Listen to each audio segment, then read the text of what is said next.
Hello everyone, this is Surya Prakash Singh. आपका civil सेवा पे स्वागत करता हूं। और आज जो अभी फर्स्ट शिफ्ट में 15 अक्टूबर को पेपर हुआ है, UP triple S C PET का, उसी के बारे में एनालिसिस है और उसका कुछ आंसर की है। तो वही हम लोग देखेंगे अभी, जिसमें कि अब हम लोग ये देखेंगे कि डिवीज़न क्या था क्वेश्चन का, किस किस पार्ट से कितने कितने क्वेश्चन आए थे, इजी थे, मॉडरेट थे, कैसा क्वेश्चन था। तो उसमें हम लोग सबसे पहले देखेंगे कि क्या क्या पूछा गया है और क्या क्या चीज़ें रही हैं। तो जैसे हम लोग इसमें पहले स्टार्ट करते हैं डीआई से। तो आप देखेंगे डीआई का 20 क्वेश्चन था, जिसमें 4 डीआई थे, 5 5 क्वेश्चन एक एक डीआई के थे। ठीक है। तो आप देखेंगे कि डीआई में 4 डीआई में से 3 तो इजी थे, लेकिन एक मॉडरेट था जिसमें आप फंस सकते थे, ऐसा क्वेश्चन था। आगे मैं उसका आंसर की मैं आपको डिस्क्रिप्शन मैं आपको दे दूंगा कि कहाँ पे पेपर है। टेलीग्राम चैनल पे आप देख लेंगे, सिविल सेवा नाम से एक टेलीग्राम की साइट है, उस पर आपको मिल जाएगा पेपर भी। तो चलिए शुरू करते हैं, देखते हैं कि क्या पेपर का रहा है। तो डीआई से 20 क्वेश्चन टोटल रहे हैं, जिसमें से 4 डीआई था और 3 इजी थे, बहुत इजी थे, नॉर्मली आप कर सकते हैं। एक थोड़ा सा मॉडरेट था, जिसको सोल्यूशन करने में और एग्जाम टाइम का एक प्रेशर जो होता है उसको देखा जाए तो मॉडरेट में उसको कंसिडर करेंगे। ठीक है। हिंदी व्याकरण से देखा जाए तो 5 क्वेश्चन था, ईजी ही थे कहा जाए तो। और पैसेज का 10 क्वेश्चन था, लेकिन मैं पैसेज को देखा, जितना मैंने पढ़ा मुझे लगा कि ये मॉडरेट पेपर है पैसेज, और अच्छे क्वेश्चंस थे। कुछ क्वेश्चन तो बेसिकली इजी ही तो होते हैं, लेकिन कुछ क्वेश्चन बहुत अच्छे थे।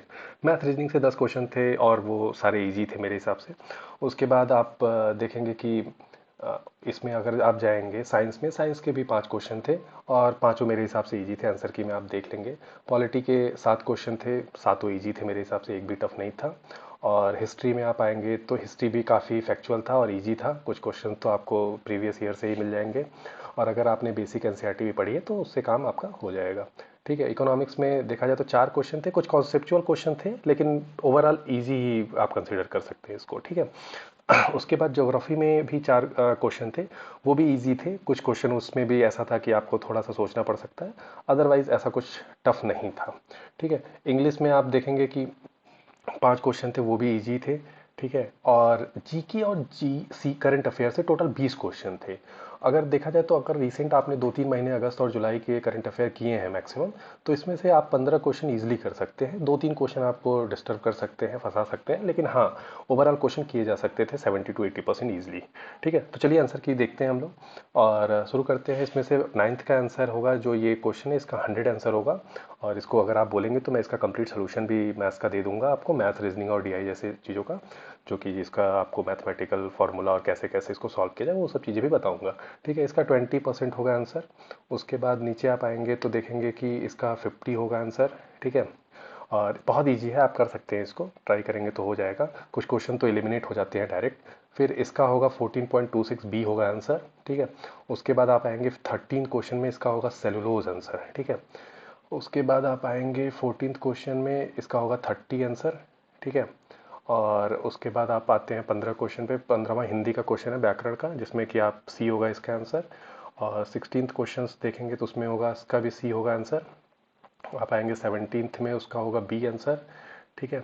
और आप आएंगे 18th में, तो 18th में ए होगा इसका आंसर। ठीक है। आप देख सकते हैं बहुत ही इजी क्वेश्चन रहे हैं काफ़ी। अगर नहीं भी पढ़े हैं आप तो भी इसको किया जा सकता है। ये 19वां का क्वेश्चन है, इसका ए होगा आंसर। और इसी तरह फिर 20th पे आते हैं, ये पैसेज था इंग्लिश का, इससे 3 क्वेश्चन थे। इसका आंसर होगा नो। आप अगर पैसेज को शुरुआत में ही पढ़ेंगे तो यहाँ पे देखेंगे कि नेवर लिखा हुआ है, तो इसका आंसर नो होगा। फिर उसके बाद इसका देखिए 21 का ए होगा। फिर आप देखेंगे 22 का सी होगा।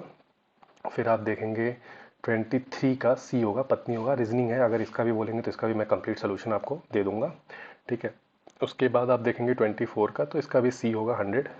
अब इसका बहुत बेसिक है, देखिए ये सब क्यूब है, लेकिन 100 ही एक ऐसा है जो इसका स्क्वायर 10 का है, ये क्यूब किसी का नहीं है। तो यही फाइंड ऑड वन आउट किया था, तो ईजी था इसका। फिर उसके बाद इसका देखेंगे तो आपको फ्राइडे आंसर मिलेगा, बहुत ईजी, इसको निकाल सकते हैं आप। फिर उसके बाद पार्शियल, पार्शियल मतलब क्या होता है, हाफ। ठीक है। तो इसका सिनोनिम्स पूछा था तो इनकम्प्लीट होगा। ठीक है। मतलब जो कंप्लीट ना हो।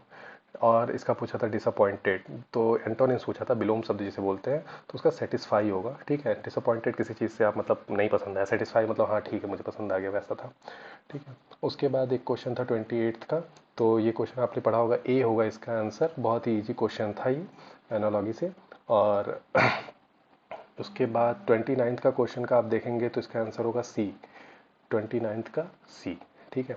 उसके बाद आप आएंगे 30th क्वेश्चन पे। तो ये देखिए यहाँ से करंट अफेयर शुरू हो गया है। करंट अफेयर बहुत ही मतलब देखा जाए तो अगर रिसेंट 2-3 महीने आपने अगस्त और जुलाई और जून का भी किया है तो 3 महीने से आपका कंप्लीट क्वेश्चन हो सकते हैं करीब 17 के आसपास। ठीक है, तो देखते हैं ये 20 क्वेश्चन जी और जीके से था, सी करंट अफेयर से। ठीक है, तो ये होगा, इसका पहला चाइना होगा। फिर उसके बाद पूछा था कि इन अगस्त 2020 India first under water metro. ठीक है, अंडर वाटर मेट्रो का जो पूछा था ये कोलकाता होगा इसका आंसर। अभी अगस्त में ही ये हुआ था, आप लोगों ने देखा होगा, न्यूज़ में भी था। ये था, ये बहुत ही 22 का इजराइल होगा आंसर, बहुत ही आसान आंसर है इसका। और अभी रिसेंट में चल भी रहा था ये, which among the following country scientist have prepared first synthetic embryo. तो ये बहुत इजी था, इसको आप देखेंगे, आपको अभी रिसेंट में था करंट में, ये सब सारे देखेंगे आप करीबन जुलाई अगस्त के ही करंट अफेयर मिल जाएंगे आपको 90%। ठीक है, इसका होगा गुजरात, जो अभी नरेंद्र मोदी जी गुजरात में थे तो इन्होंने IIBX का किया था। ठीक है, इनोग्रेशन, और पहला स्टेट था वहाँ पे। ठीक है, फिर बढ़े चलो मिनिस्ट्री ऑफ कल्चर का है, इसको शायद मेरे हिसाब से मैंने अमित शाह जी थे जो होम मिनिस्टर हैं हमारे, उन्होंने किया था, लेकिन मिनिस्ट्री ऑफ कल्चर के अंडर में आता है ये। ठीक है, फिर उसके बाद ये क्वेश्चन था ये Indian army had conducted Indian satellite communication exercise name sky light था इसका आंसर। ठीक है, और फिर उसके बाद ये क्वेश्चन था बहुत ही 36वां जो है, इसका होगा मुंबई से अहमदाबाद, जो आकाशा एयरलाइंस थी, जो कि बहुत ही अफोर्डेबल एयरलाइन स्टार्ट हुई है, उसका पहला फ्लाइट जो था, मतलब जो इनाग्रेटेड हुई थी, ये 2 सिटी में, मुंबई टू अहमदाबाद में हुई थी। ठीक है, उसके बाद हर घर जल। तो देखिए अगर इसमें गैस भी करना हो तो बहुत इजीली कर सकते हैं। देखिए ये दोनों स्टेट बड़े हैं, राजस्थान वैसे ही पानी वाला इतना इजीली नहीं हो सकता। उत्तराखंड और गोवा, यही 2 ऑप्शन आपको बचते हैं, तो इसका आंसर होगा गोवा, क्योंकि छोटा है तो ऑब्वियस है कि जल्दी इसको इस चीज़ में लाया जा सके। अब फिर देखिए पूछा था नेबरिंग कंट्री, ये बहुत इजी क्वेश्चन है, आपको ही पता है कि अगर देखा जाए तो पाकिस्तान, अफगानिस्तान, चाइना, नेपाल, भूटान, म्यांमार, और इधर नीचे देखा जाए तो श्रीलंका, अगर हम लोग पाक स्टेट से, और मालदीव से हम लोग कनेक्ट है किसी स्टेट के थ्रू, बट लेकिन यूएई एक ऐसा है जिसमें हम लोग कहीं भी कनेक्टेड नहीं है, तो इसका आंसर यूएई होगा। फिर 39 पे आते हैं, इसका होगा IIT मद्रास A14 भारत जो लॉन्च हुआ था, इसको कौन किया था, एडवांस इंडियन लैंग्वेज टेक्नोलॉजी थी, IIT मद्रास ने किया था। ठीक है, उसके बाद अभी था वो drug trafficking and national security, Chandigarh में जो हुआ था, उसका इनोग्रेशन मतलब चेयरमैनशिप कौन किया था कॉन्फ्रेंस का, तो अमित शाह जी ने किया था। ठीक है, मोटा भाई जिसको आप लोग जानते ही है। फिर उसके बाद एक क्वेश्चन था, हु वाज, ये पहला क्वेश्चन ही था इस सेट में, who among the following has right to set up high court. देखिए हाई कोर्ट, यूनियन टेरिटरी, ये सब चीज़ों का काम जो होता है ना, बेसिकली पार्लियामेंट के पास होता है, और बहुत ही आराम से इसको आप यहाँ से एलिमिनेट भी कर सकते थे कि सुप्रीम कोर्ट खुद तो देखे करेगा नहीं चीज़ों को, और उसके पास अथॉरिटी भी एक्चुअली नहीं होती है, प्रेसिडेंट का रोल आप जानते हैं बहुत ही मिनिमम है, तो पार्लियामेंट ही यहाँ पे इजीली इसको किया जा सकता था। ये आर्टिकल से क्वेश्चन था कि निम्नलिखित में से कौन सा अनुच्छेद भारतीय संविधान में सर्वोच्च न्यायालय की स्थापना कर दो। तो इसका 124 जिसे कहते हैं, और इसका भी अगर एलिमिनेट करना चाहेंगे तो आपका हो सकता था, क्योंकि 118 और 120 था नहीं, तो ऑब्वियस है इन दोनों में से थोड़ा सा कन्फ्यूजन होगा, तो ये थोड़ा आसानी क्वेश्चन था देखा जाए तो। इसमें एक क्वेश्चन था कि फंडामेंटल राइट्स इंप्लीमेंट, तो देखिए ऑब्वियस है सुप्रीम कोर्ट हाई कोर्ट का ये काम होता है, अगर देखेंगे तो आप पढ़ेंगे अगर आर्टिकल्स को तो उसमें आपको मिल भी जाएगा। फिर उसके बाद पूछे थे नेशनल ह्यूमन राइट्स किसके अंडर में है, देखिए किसी मिनिस्ट्री के अंदर में तो है नहीं वो, तो सिंपल सी बात है, नन ऑफ दीज इसका आंसर होगा। उसके बाद देखिए साइंस के कुछ क्वेश्चन थे बहुत ही नॉर्मल, निमोनिया से रिलेटेड था, तो निमोनिया किसको इफेक्ट करता है, स्वाभाविक सी बात है लंग को करता है। आप देखेंगे जिसको निमोनिया होता है ना, उसकी सांस फूलने लगती है, सांस लेने में उसको तकलीफ होती है, तो इसलिए लंग का ही होगा इसका आंसर। उसके बाद आइए, which among the following not a fibre plant fibre, तो कौन सा प्लांट फाइबर नहीं है, देखा जाए तो नाइलॉन ही है, ये मैनमेड टाइप की चीज़ें हैं। ठीक है, उसके बाद पूछा था कि the colour of star depend upon which of the following, 7th का आंसर देखेंगे ना, टेम्परेचर पे डिपेंड करता है, टेम्परेचर जैसा होगा वैसा उसका कलर वेरी करेगा। उसके बाद क्वेश्चन था which among the following gases is responsible for global warming, green house gases, बहुत ही ईजी इसका आंसर था। कुछ क्वेश्चन बहुत ही ईजी पूछे थे ताकि किए जा सके। देखते हैं 41 भी इजी था। Is the minimum age for holding 25 year, आपने सुना भी होगा कि मतलब 26 साल 27 साल में वन ऑफ द यंगेस्ट हमारे जो उत्तर प्रदेश के मुख्यमंत्री हैं वो भी 26-27 ईयर के अराउंड में ही पहली बार MP बने थे, तो काफ़ी ये चीज़ें ईजिली यहाँ से एलिमिनेट हो चुकी थी कि ये तो भाई होगा नहीं अगर 26 में कोई हो रहा है तो। और 18 में आप वोट देने के लिए एलिजिबल होते हैं। ठीक है, और 21 में ये शादी के लिए अभी था, लेकिन उस पर भी चर्चा चल रही, तो स्वाभाविक सी बात है इसका आंसर बी होगा, 25 ईयर। ठीक है। उस उसके बाद देखेंगे तो नेक्स्ट क्वेश्चन देखेंगे, the international day for biological diversity is celebrated on which day. 22 है, बहुत ही इजी फैक्चुअल क्वेश्चन है 22 में। ठीक है। उसके बाद पूछा था which among the following is the largest river island in the world. तो इसका मंजुली होगा, ये ब्रह्मपुत्रा रिवर पे है। ठीक है। ये बहुत आसान, आसाम के आसपास में ये बनता है ये। उसके बाद पूछा था who among the following, what among the following is the national currency of Hungary. Hungary का पूछा था, तो हंगरीन फॉरिन होगा। और ये इजी था, टफ नहीं था। अगर लेकिन फैक्चुअल अगर याद है तो ठीक है, नहीं याद है तो दिक्कत है, इतनी करेंसी भी याद करना पॉसिबल है। Name the first state in India formed after the independence on the basis of language. Language के बेसिस पे जो पहला स्टेट था ना, आंध्र प्रदेश। आपने वो स्टोरी भी सुनी होगी कि इन्हीं के चक्कर में एक वहाँ पे थे 56 दिन के हंगर स्ट्राइक के बाद वो उनका नाम मैं भूल रहा हूँ, उनकी वजह से उसके बाद एक अली फजल कमेटी बनी थी। उन्होंने ये रिकमेंड किया था कि नहीं ठीक है, लैंग्वेज के बेसिस पे भी बनाया जाएगा स्टेट।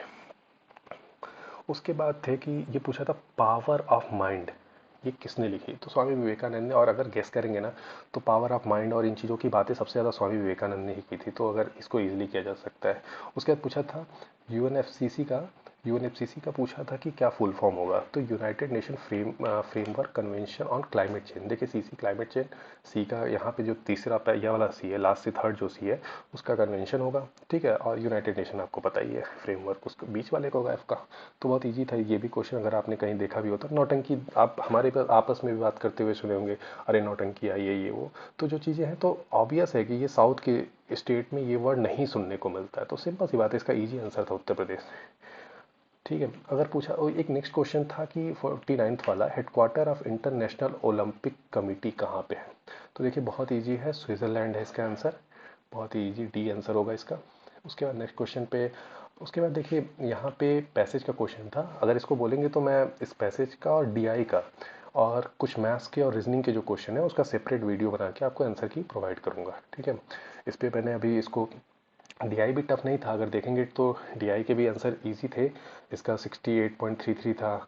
उसके बाद इसका आएंगे तो 26.66 था। उसके बाद इसका आएंगे तो 0.06 था। आंसर ज़्यादा टफ नहीं थे इसके, इजी थे। 7.338 था इसका 63 का। अगर आप क्वेश्चन आपके पास होंगे तो उससे मैच करा लीजिएगा, शायद आप मेरा नंबर अलग हो। ठीक है। 10951 था इसका 64th का। उसके बाद एक डीआई अच्छी भी थी, उसका आप बोलेंगे तो मैं प्रॉपर उसका करा दूंगा। इसका 96.15 था। उसके बाद इसका 9/13 था। तो अगर करेंगे तो बहुत इजी था ये, लेकिन इसका मैं अभी सोल्यूशन अभी तो नहीं दे सकता, लेकिन अगर आप रिक्वेस्ट करेंगे कमेंट बॉक्स में बोलेंगे तो मैं इसको ज़रूर प्रोवाइड कराऊंगा आपको। ठीक है। इसका 2% था। उसके बाद अगर देखें तो नेक्स्ट क्वेश्चन यहाँ पे है 75, तो इसका आंसर होगा 137.5। ठीक है। उसके बाद नेक्स्ट क्वेश्चन था, इसका होगा 2017 उसके बाद यहाँ पे आएंगे 77 में, तो देखेंगे कि उसका आंसर 4 होगा। नेक्स्ट क्वेश्चन है 78, ये भी बहुत ही टफ क्वेश्चन नहीं आए थे, 20% होगा। अगर इसको निकालेंगे तो आप इजीली निकल जाएगा। जैसे इसी क्वेश्चन में देख लीजिए, बोला था 13 से 14 के बीच में, 2013 से 14 के बीच में कितना परसेंट का ग्रोथ हुआ। अगर यहाँ पे आएंगे तो देखेंगे 13 और 14, 75%, 75 है यहाँ पे, 60 है। 75, 60, 75 और 60, तो 75 और इन दोनों के गैप कितना है, 15, तो वो 20% हो जाएगा। 15/75 गुणे 100 कर देंगे आप, हो जाएगा 15/75 × 100। ठीक है। तो ये क्वेश्चन ईजी अगर देखा जाए तो है। उसके बाद एक क्वेश्चन था 79 का, तो उसका आंसर था 20, 12 और 17। ये इजी थे, ज़्यादा टफ नहीं थे। अब आते हैं जीएस पे। जीएस में पूछा था देवप्रिया प्रियदासी। प्रियदासी का नाम आता है ना, तो अशोका एम्परर अपने आप आपके दिमाग में आना चाहिए। ये कोई टफ ही नहीं है, ये बहुत ही इजी क्वेश्चन था। ये स्तंभ भी था, वहाँ पे काफ़ी चीज़ें इस पे हुई थी कि ब्राह्मणों को वहाँ से जो वो एरिया भी था वो टैक्स से मतलब उनको नहीं देना पड़ता था। ब्राह्मण तो वैसे भी वहाँ पे टैक्स नहीं देते थे उस समय, लेकिन उस एरिया के भी लोग नहीं देते थे। ठीक है। बुद्ध भगवान का एरिया था, उस साइड पाया जाता था, लिचुई साइड। ठीक। नेक्स्ट क्वेश्चन था कि देखिए पत्थर उत्थर संगमरमर ये सब चीज़ें आए तो शाहजहाँ ऑब्वियस है आंसर में आने लगते हैं आपको। कहीं मत देखिए, शाहजहाँ दिखें तो आप तुरंत, मुगल में अगर कोई ये सब था ना, और अगर दूसरा कुछ आ रहा है क्वेश्चन खासकर राइटिंग वाइटिंग से कि नहीं लेखक वेखक का ये वो, तो जहांगीर की तरफ चले जाइए आप। अदरवाइज मैक्सिमम आंसर जो अगर मॉन्यूमेंट्स बनाने में है ना, तो शाहजहाँ का है, आप इनके साथ जा सकते हैं। नेक्स्ट क्वेश्चन था कि कॉपर कब यूज हुआ था पहले? देखिए बहुत ही आसान था, आंसर था क्वेश्चन, मतलब क्वेश्चन के में ही आंसर था, आंसर में ही क्वेश्चन था। देखिए दोनों ऑप्शन को आपको एलिमिनेट करने की ज़रूरत ही नहीं पड़ती, आराम से इजीली इसको कर लेते आप। ठीक है, उसके बाद पहला तो राजगीर में था, आपको ये पता ही होगा। ठीक है, बहुत ही इजी क्वेश्चन था। नेक्स्ट क्वेश्चन आते हैं। नेक्स्ट क्वेश्चन था कि 84 था, during Dandi March which among the following social activist. ठीक है, बहुत ही इजी क्वेश्चन था ये, इसका आंसर डी होगा, कमला देवी। नेक्स्ट क्वेश्चन था कि east India company was establish, India was ruled by home. देखिए सन 1600 में ईस्ट इंडिया कंपनी बनी है, उस समय अकबर थे राजा, तो ठीक है मुगल एम्परर। सिंपल सी बात है, बहुत ही इजी क्वेश्चन और एलिमिनेट भी हो जाएगा। सुक्का गुप्ता मौर्य दिया हुआ है जो कि काफ़ी पहले थे, और ईस्ट इंडिया कंपनी बनी है। ये भूदान वाला विनोदा भावे ने शुरू किया था, बहुत ही अच्छा कैंपेन था ये, आफ्टर इंडिपेंडेंस शुरू हुआ था बेसिकली। नेक्स्ट क्वेश्चन था दिल्ली चलो। दिल्ली चलो, चलो दिल्ली का था जो सुभाष चंद्र बोस, और अभी भी देखिए कहीं कहीं बहुत जगह लिखा रहता है दिल्ली चलो, एक्चुअली ये सुभाष चंद्र बोस जी का ही कॉपी किया गया है। ठीक है, नेक्स्ट क्वेश्चन था कि the first clear expression of nationalism came with which among the following revolution. ठीक है, बहुत ही ईजी था, फ्रेंच रिवॉल्यूशन इसका आंसर होगा।